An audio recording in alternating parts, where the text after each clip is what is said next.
Welcome to Downtown Hangout. This is episode 3 in our series, a podcast by women, for women. Matey, good morning. Good morning. Happy birthday, Susanna Hoffs of the Bangles, or formerly of the Bangles, their lead singer. I saw that she was 65 a couple of days ago, and she posted a video on social media, and she looked absolutely beautiful. She didn't have any makeup on, and I just thought, wow, what a beautiful woman. 65, and not afraid to mention her age either. So there you go. And I love the Bangles. I saw the Bangles play at the Marquee Club in London. It must have been, I don't know, 83, 84, something like that. It was their first ever gig in London, and I was right at the front. Oh my God. How did you know that they were going to be good? Or did you just basically, in those days, I was such an avid record collector, so I knew I'd seen the Bangles. I think they had one TV appearance on something, and then I got their 7-inch single that had been released, and I knew even the words of the B-side, and so I was singing along at the front, and at the end of the gig, Vicky Peterson grabbed my hand, like shook my hand and hugs. Wow. It was like they were so thrilled that there was some crazy woman who absolutely loved them so much. But it was a brilliant gig, and I saw them a few years later when they were, global band.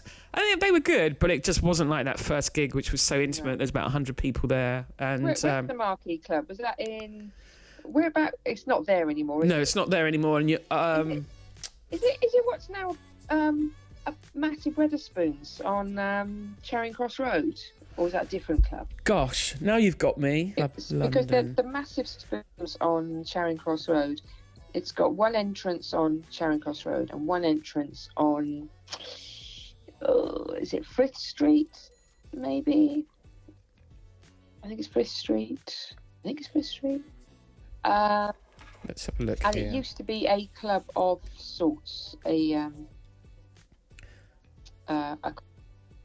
I used to hang outside it when I was going to gigs, and I would just see the bands go in for their rehearsals and that. Look at that! I've gone onto a website, and there's Billy Idol. Oh, Cousin Billy. Wardour Street, matey. Of course it is. It's Wardour Street. Okay. Oh, right. And not where I'm thinking then. It said, starting life as a jazz club on Oxford Street before relocating to Soho's Wardour Street, the Marquee moved through the trends of the times. So the Stones played there, and Sex Pistols, Stranglers, The Damned, and Police. Anyone who's anyone in music played there. I used to just do that, go up from Maidstone. And how did you find out they were playing? Because that was, of course, in the days before. Yeah.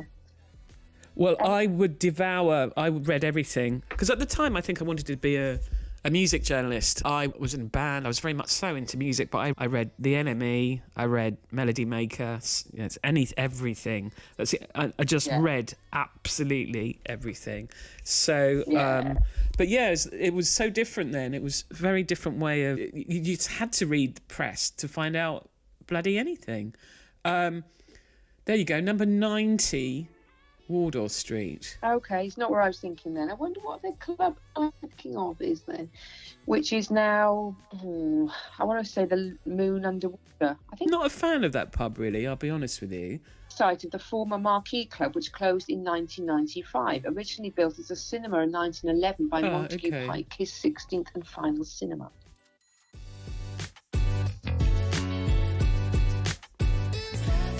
Here we go. So I've got the timeline of the Marquee Club. So first of all, between 58 and 64, it was 165 Oxford Street. The second was between 64 and 1988 was 90 Wardour Street. So that's where I saw the Bangles there. And then it moved again in 88 until it closed in 1996, which was 105 Charing Cross Road. That's the one.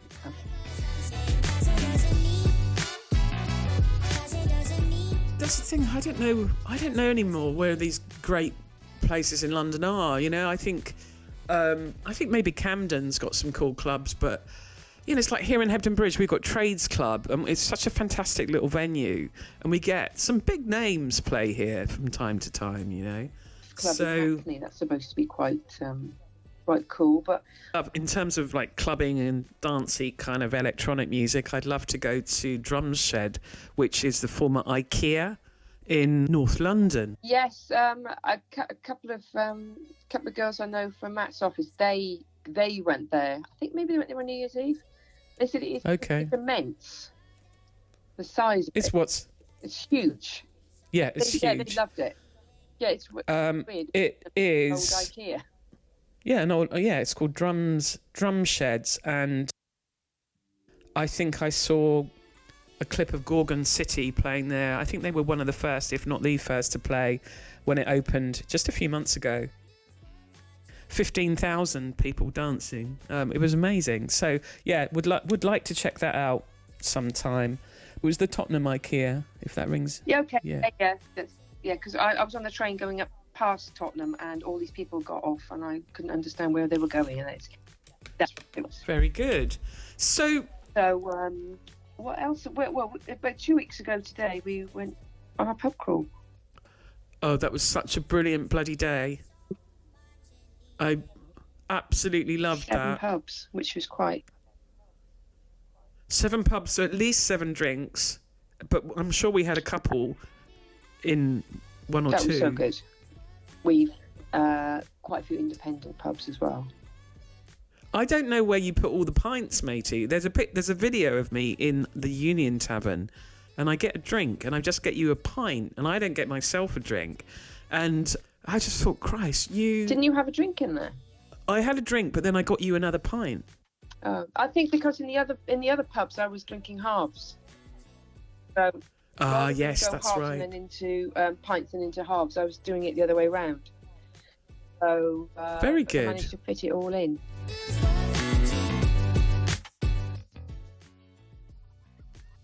Can you remember the order? We started at Great Sutton Street, didn't we? Lovely pub and sold food, but we didn't have any in there. We saved ourselves for Sunday lunch. But it's really old-fashioned. It was like sitting in someone's granny's front room. Yeah, it was great, wasn't it? We had a packet of fries in there to start with. Oh, it was just lovely. And then we shimmied round the corner and went to the old Ivy House. The old Ivy House on Goswell Road, which is kind of north of Barbican area. Yeah. Which we went in. I think we kind of went in a circle, really, or a square circle. So we went to the old Ivy House, which sold Indian food. Again, we didn't eat there, but other people were eating it on adjacent tables. Yeah, they also have comedy nights in there, I think, and quizzes and things. It looks like it's just a really cool social pub. And I think they showed the rugby. We're going to be showing the Six Nations. So, definitely go back to that one. That's one of my favourites. And then we went on for Sunday lunch to the Exmouth Arms in Exmouth Market. It was a good roast, actually, wasn't it? Really nice roast. Which was a good roast. Yeah, and it was nice and buzzy in there as well, wasn't it? It was we had a mixed roast, didn't we? We had chicken, beef, and pork. Yeah, I wasn't sure about my piece of pork. It was more like a little piece of bacon. Yeah, it was. Yeah, sorry about that. Mine was about 1 millimetre thicker, which was kind of made it a bit more into a pork dish, but yes, not much difference really. That was nice. You had some nice wine. I had some nice beer. Yep. And that was lovely. And we went on to the Eastern, which was just a bit north of Exmouth Market. It's a huge pub, isn't it? It was massive. I've never passed it before, but it is kind of tucked away. You kind of need to know about it. And you're probably not going to pass it because it's kind of on a residential street, isn't it? A bit tucked back. I read it was run by a couple of Australians. Oh, I'm not sure if that's... Yeah. It's such a big pub. It must do well for it to keep going because and they were doing Sunday roasts, weren't they? But they were very friendly in there, and you had a nice wine. Again, and I had a nice beer. And then we went to another lovely pub, the Union Tavern, which... I used to hang out there. So I used to live on that road, Lloyd Baker Street, and I used to go there, be in the late 90s. And the restaurant area is lovely in there. I really do enjoy going there. I think that's when I was beginning to get a little bit drunk. We were talking to some bloke in there, weren't we, at one point? We were talking about football because he was quite impressed that we were taking an interest in the football that was on the screen. I don't know. I think it was Newport County playing maybe Man United, and Newport County was doing quite well. It was an FA Cup game. So he was getting quite excited about the fact that we were getting quite excited about the football. He was nice. And then we went on to, because we weren't finished yet, we went to the Three Kings in Clerkenwell. I want to say Clerkenwell Close. If it's not Clerkenwell Close, it's near there. I don't have any recollection of being in there. That is the one that my phone had run out of juice, and so we did some filming on your phone, I think. I will check that out. I think I'll just check that out. That was, I think we kind of sat in the window, and there were some flags up for the Six Nations. Okay. Started then, but... And then we went to a final pub. And then we had one for the road at the Fox and Anchor on Charterhouse Street. Yes, I think that's nice. We sat quite near the door. That was. Is that where I said I used to go with Pierre? Yeah, I think so. That's it. I remember that one. Yes. I think I possibly had 2 drinks in there. I think we did have 2, or maybe the barman was saying, "Do you want another drink?" I think we did have 2 though. I think that the Fox and Anchor, I think that's one of the ones that's open very early in the morning. Got an early license for the people working at Smithfield Market, so you can go in there for a pint. Quite very cool. Breakfast if you wish. Gosh. So, and then we made our way home and had another glass of wine. That was lovely. Really needed another glass of wine. We got in, we had another glass of wine, and then the next morning we weren't as bad as we could have been. But it's quite good to knock 7 pubs off the list in one day. Oh, I thought it was fantastic. I could do that every Sunday, to be honest with you.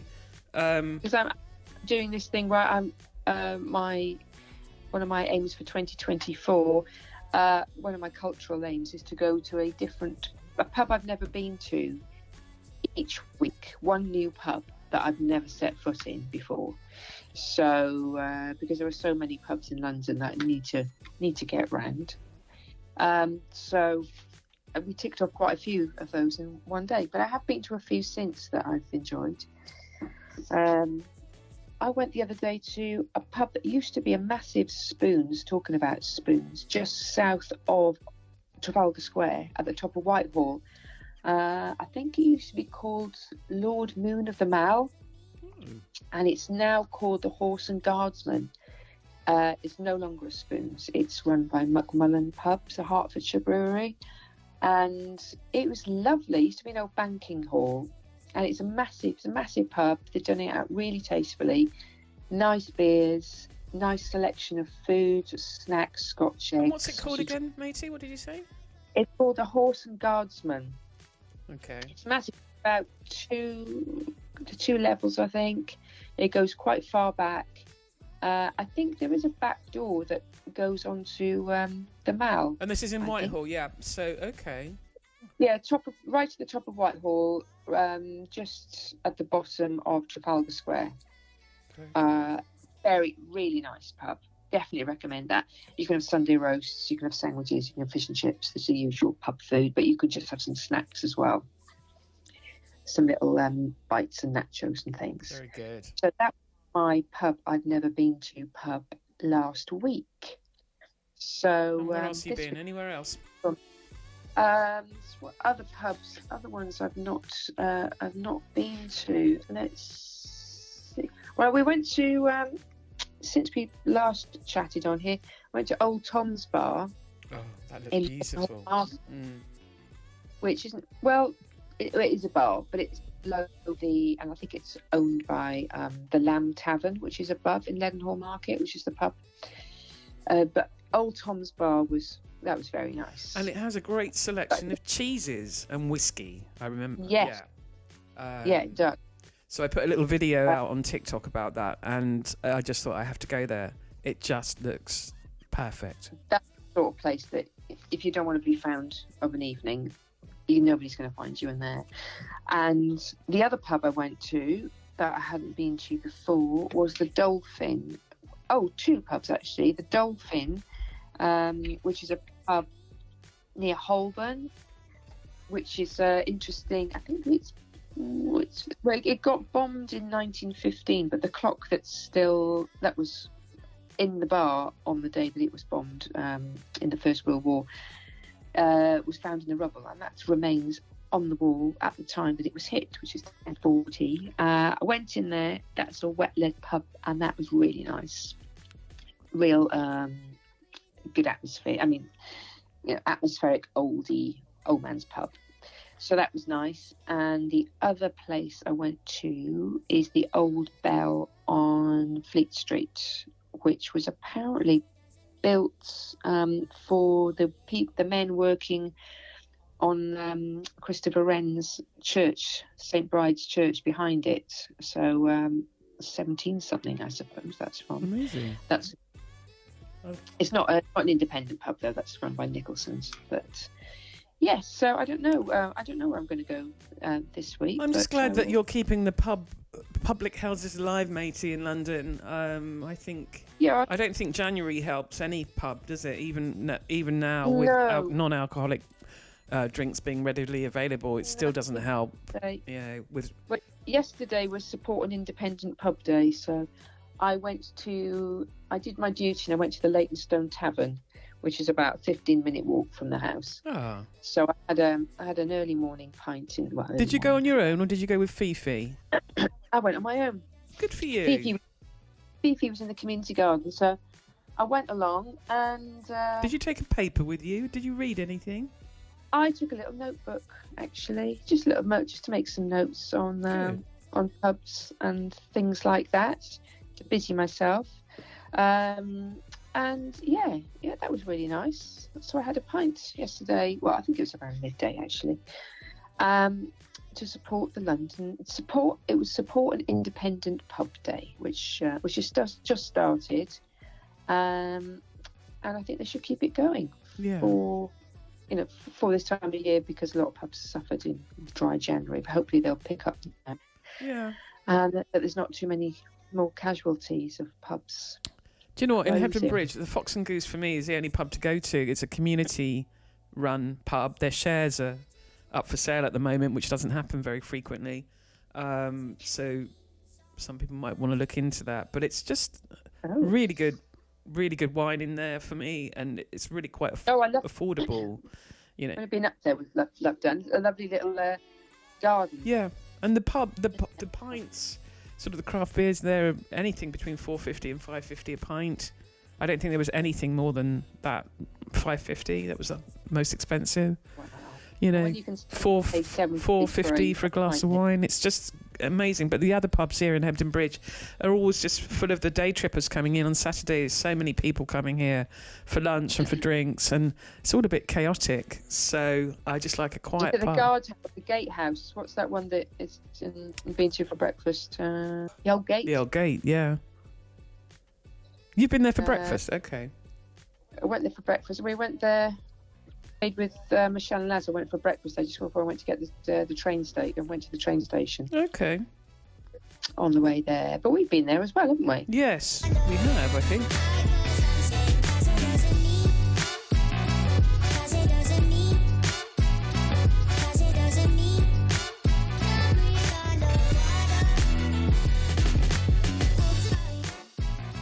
Let's return to the 1980s very briefly. All those 80s bands, matey. You're into 80s music. I know a band in particular that you were rather in love with. Duran Duran was my favourite band of the 80s. I never got to go and see them though. You were ahead of your time in the early 80s going to bands in London, but I was in Wales and it was a bit further to go for. I mean, they probably did go to Cardiff, but I never. Wow. Because I was about 13, 14. Yeah. Well, I tell you, at 13, my first gig was Gary Newman. Oh. And Tubeway Army. Oh, wow. Where was he? Hammersmith Odeon, as it used to be known. Oh, my God. So I jumped on the train after school Really? On my own, 13 years old, and then went to the gig. You're going to see Gary Newman? Yep. And then my auntie Eileen, who I take out in her wheelchair these days, she came to meet me at the Hammersmith Odeon afterwards, and then I went back and stayed with her, I think. So you went on your own? Oh, yeah, I was always going to gigs. I saw the Pretenders on my own. I would always go to gigs on my own. Did you? Yeah. I was always very happy doing that. Sometimes just going up to London, seeing the gig, and if I missed the last train home, I would just be at the station in a doorway. And I was with a friend once, and we missed the train home, so we were waiting for the milk train, which was about 4 a.m. And some lovely guy came up to us and said, "Oh, here's my meal that I had on my aeroplane today," because he thought we were hungry and homeless. Yeah. So those were the days. Oh my God! But you tell me more about Duranie, your infatuation with that band. Well, I loved. Nick Rose was my favourite, and I had a couple of friends who were huge fans of Andy and Roger. So, we never got to see them live, but we used to follow them. Obviously, in the days before social media, anything that was on TV, we would be watching, and we would go down to the record shop in Bridgend. I think it was called Tower Records, not the Tower Records, just a tower. I think maybe there's an R price, I'm not sure. And we'd always look out for the new albums and posters and badges and books and things like that. And we'd all get together and in each of our houses and chat about them like we knew them, and write to their fan clubs and things like that. And I vaguely remember one thing we did. We used to send, I think we must have sent them things to their, to their fan club. So I remembered I actually sent Nick Rose a strawberry flavoured rubber. I don't know why. Why would Nick Rose need a strawberry? I'm sure he's still got it as well. You have strawberry. You have a razor. This is. Sorry for those. Eraser. A razor. I've got no idea why, but yes, I guess a strawberry flavoured rubber could mean something else in America. Yes. Sorry. Yeah. No. Absolutely, not at all. It was an eraser. I mean, that would have been more use to him than a strawberry flavoured eraser. I don't know, they were big in the 80s, strawberry flavoured things like that. And Eleanor sent Roger a drumstick, and not a sweet drumstick, a drumstick. I don't think she even sent him two. She just sent him one. I don't know what he was going to do with that one drumstick. Wow. And I think Judith sent Andy a plectrum. Very good. I'm sure he had enough plectrums. But one thing we did, I don't know how, because we had another friend at school called Sarah, and she was a fanatical Duranie as well. And I think she must have tipped us off about where they lived in. Well, we knew that the Taylors, they were all from Birmingham, and Simon Le Bon, he was from Pinner, I believe, in Middlesex. And this was the days of the Yellow Pages, where you used to look phone numbers up. And so we had the Yellow Pages. It must have been a nationwide Yellow Pages, because it obviously wasn't a local one. And I found Simon Le Bon's address. Would that have been a White Pages? Wasn't Yellow Pages to do with companies? Oh, okay. And I think regular White Pages was normal telephone directory. Am I right? No, do you know what? I think at one stage Yellow Pages were everybody, I think, but then I think you're right, then it did turn to White Pages, and then Yellow Pages were for business. So you found Mr. Le Bon's phone number? So I found, or between us, one of our little scheming Saturdays, we found his address, which, of course, there weren't too many Le Bons in the phone book, so that was easy.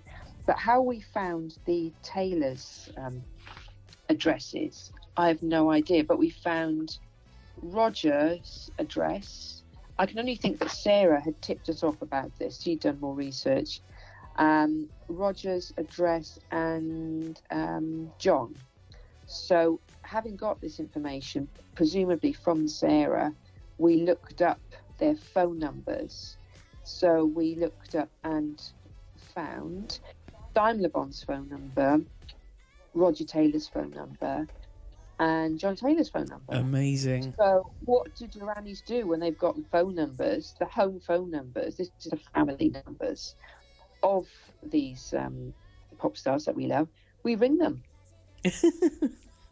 We ring them. So what we do, I remember taking my mum, we did it in my house. We took my mum's those large beige phones with the thing that you, the dial, that the round dial that you.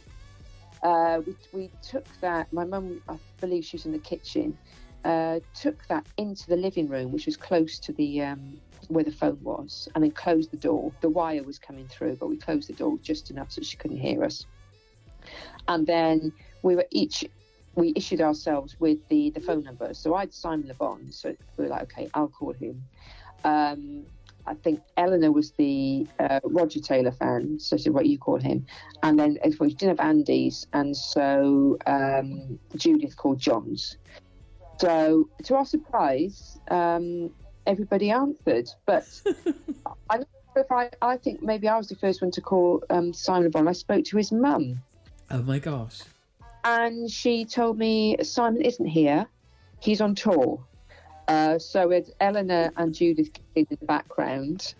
But she did answer. She didn't sound too pissed off, slightly pissed off. But I probably wasn't the first person to have called her, say, because she's so easy to get hold of. So this is obviously in the days before X Directory. Yes. Oh my gosh. And probably quite soon after that, they did go X Directory. She said, no, Simon isn't here. He's on tour. Okay, thank you very much. Put the phone down. And despite knowing that they were on tour, presumably they're obviously all on tour together because Simon was on tour on his own. But this didn't stop us, Judith and Eleanor calling Roger and John's family as well. And they had the same response, they're on tour.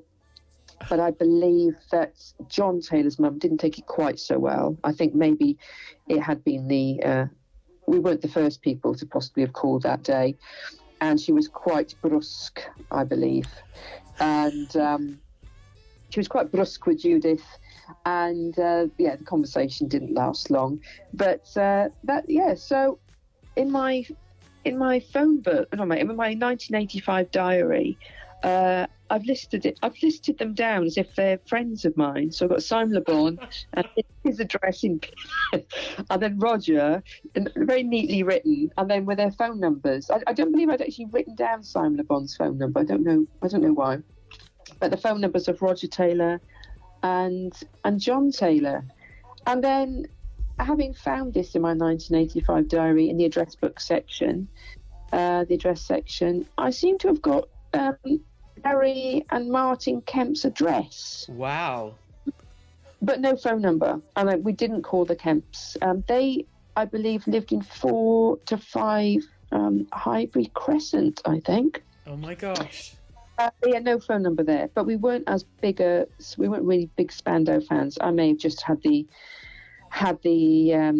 Yellow Pages to my disposal and just flicked through to see what other pop stars I could find. But the Kemps were really not the Yellow Pages. No, say the Yellow Pages. You're right. Actually, the Yellow Pages were a company thing, but it was the phone book. Yeah, but I thought it was. Can I just say, matey, I think it's a blessing that you lived in Wales, because can you imagine the harassment you would have caused, and just you might have had court orders slapped on you to keep away from these houses. Mr. and Mrs. Kemp. Or Mr. Billy Idol, but you would know that because you're related, aren't you? If only I knew then that Billy Idol was my cousin, or is my cousin, I would have just left home and just said, "Look, Billy, I want to be your roadie." Can you imagine the nights out you two would have had? Find out who's your cousin, because it's quite a new revelation, isn't it? It's not.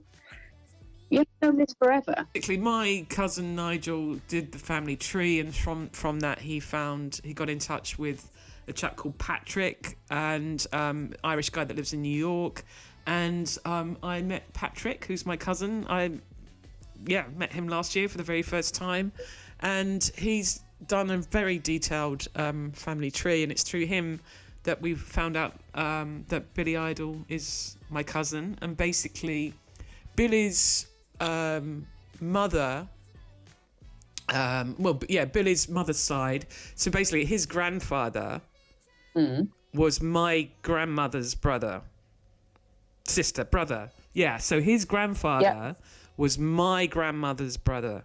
So that's how we're related. So it's quite close. You need to contact him. It's never too late. Oh, I'd love that. Hello, Billy. I've got a Generation X splattered vinyl from 1978. It was one of the first records I ever bought. I'll have to dig that out. Well, that's a bit, that's quite interesting, isn't it? The fact it's one of the first records that you bought, and you were actually related, but you didn't. I didn't know. There you go.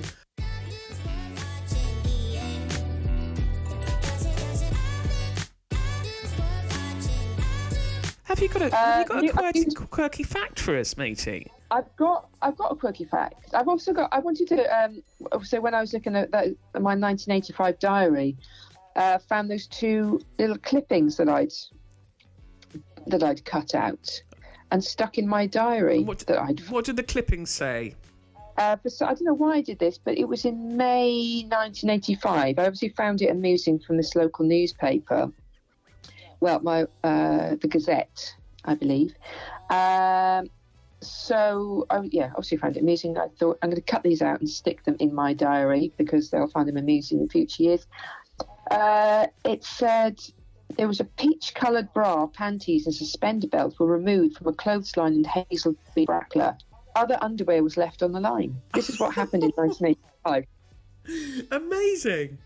I just love the bit on the final sentence, just to clarify, other underwear was left on the line. But it was the peach-coloured bra, panties and suspender belt. Oh. There you go. That's what happened in Brackler in 1985. And the other thing I saw, a lesser crime that had been committed, but all the same, I felt I needed to cut this out. A cabbage, 5 pounds of potatoes and 15 bin bags were stolen from a backyard in Pentra Bailey Terrace, Lewiston. Not such a crime. But again, something I thought, because I cut it out, I put it a bit of sellotape over it, and the paper now has gone yellow, and the sellotape, when it's been on there for so many years, it kind of just falling off. But I think this is start a new series on the podcast. We need to scour local press again and find just really banal crimes. Local crimes. And you mentioned quirky fact. I do have a quirky fact. Okay. But I do. Is it just one quirky fact? I can give you a quirky fact, but it's not beer related. That's okay. It can just be a quirky fact. This quirky fact is... Go for it. And this is true. It's a quirky fact. It's bound to be true. Okay, there's a guy who lives in my area, I don't know exactly where, but in my area, called Aaron Robinson. And he runs a marathon with his 2 collie dogs, who are called River and Inca, every single day. Every single day of the year. He gets up at 3 a.m., and he starts running at 4 a.m. and he does a marathon every single day before he goes to work. No. And last year, just to prove the fact that he does run every day, he ran 365 marathons. Oh my good God. I have passed him when I've been chugging past, because I run so slowly. It's more like a walk. I have seen him a couple of times. And this is what he does. He raises money for an anti-trafficking charity called Hope for Justice. But he says, if the dogs don't fancy it, I leave it up to them. They don't have to do it. But he runs a marathon every single day. That is absolutely extraordinary. So I wonder what his time is. I guess it would take him a good, 2.5 hours at the minimum, 3 hours or something? I would have thought he starts at 4. I say if he does it before he goes to work, I don't know, I guess he pops home, has a shower, goes to work, does it again the next morning. How many years has he been doing this, do you know? I don't. I can find that out for the next podcast. I think that's incredible. And what was his name again? Aaron? Aaron Robinson. He's 41 years old, and he has been. He's not a big one for publicity, which is maybe why you don't see him that much. But it has been covered in. I looked him up after I found this out. It's been articles about him in the Independent and the Guardian, and I think BBC did an article on him. But this is what he does. I think that's extraordinary. I couldn't even run 1 mile right now, and he does 26 every day. I think that's inspiration. I'm going to get to the gym. Amazing. That's a great quirky fact, Macy. Yeah, my other quirky fact, well, it's more of a drink-related fact, which you may already know this anyway. The French House, which we love, don't we? Yes, we do. It's one of our favourite places. It's the biggest seller of Ricard in the UK. Did you know that? Amazing. No, I didn't. I don't really like Ricard. Is Ricard like martini? Yes, like a martini Cinzano kind of. Yeah, I could probably drink a bottle of that easily. I don't know what you'd mix it with. Where you'd mix it with? I'd have it neat. Or lemonade. Just or neat. Ice. If it's like Martini Rosso, neat with a little bit of ice. Absolutely beautiful. I think Martini Rosso is a really underrated drink. I absolutely love it. Very 70s, isn't it? I've never really got into it. I found my parents used to drink it a lot at their parties, but well, obviously, a lot of people drink it at the French House, which only sells half pints of lager, except on April Fool's Day, when it will sell a pint. That's incredible. And in recent years, the first pint of the day has been poured by Suggs from Madness, because his mum used to be a barmaid. Amazing. So if you want a pint, you can only get one there on April Fool's Day. Do you know what? Madness was a band I never got into. Didn't like them. Nor did me neither. I liked a couple of their songs, but I would never go and I would never have really gone and seen them in concert. Yeah, I didn't kind of get them. No, me neither. That whole ska thing, I didn't really get into. Yeah, Specials and Madness. No, not at all. But then he went to, the guy who went to the Fun Boy 3. Oh, that's.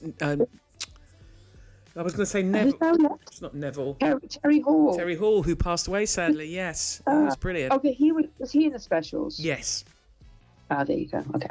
Yeah, he was. I know, that was very sad. I used to love Fun Boy 3. Yeah, he was talented, that's for sure. Yeah. And did you know that he wrote with Jane Wiedling from the Go-Go's? They had a bit of a fling. No, I didn't know that. And they both wrote. It's a massive hit, I think, for the Go-Go's. Our Lips Are Sealed? Yeah, I think it is. I think it is that. Yeah, I can kind of. That was a good song. Yeah, I used to love my Fun Boy 3 album. I can see them all. That video where they're all crammed into a little car. I think that was Ghost Town. Yes, that's right. It's just a classic, and what a commentary on England at that time. Which reminds me, I've started to watch a documentary on Channel 4, and it is about the miners' strike, and it's beautifully shot. It's really good use of archive. I think I'm really going to get into that. So check it out if you can. All that 1980s. Gloom and doom with Thatcher. I think it'll be interesting. Okay. Okay, well, wrapping up, have you got any other bits and pieces that you want to set? We had a shout out to our new subscribers, Marsha and Andrew. Marsha and Andrew, thank you for listening. Drive carefully wherever you're going. Yes, they do listen to our podcast in the car. Anything else to cover? That gayish bar, 21 Soho, which does live comedy and has got a bit of a gay thing with it. I passed it the other day because I was looking at old venues that used to be around, gay venues, like the Astoria, and I think it was the Milk Bar on Falkenberg Court. But all of that has been knocked down now, and one of the things that's in place of those buildings that used to be there is a new-ish bar, not that new, but I've never been in there. I haven't been in there yet, intend to go in there, called 21 Soho, and it's a cafe bar, cocktail bar, and they do live comedy. So it looks a bit gay. Okay. In a way that it says, come on down to 20 or so every month to meet our queerly beloved, a new regular night celebrating queer comedy in the heart of Soho. Sounds interesting. We'll have to go one night. Again, you should, actually. It looks a really nice bar. A really nice bar. The 29th of February, it's got Like-Minded Homos with Tom Allen, Susie Ruffle and Chris Sweeney, but it's sold out. So oh. can't go to that.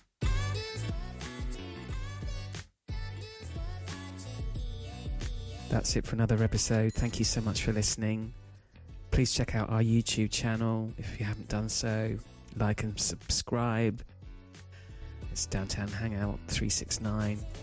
And you will also find us on TikTok under Downtown Hangout London, LDN.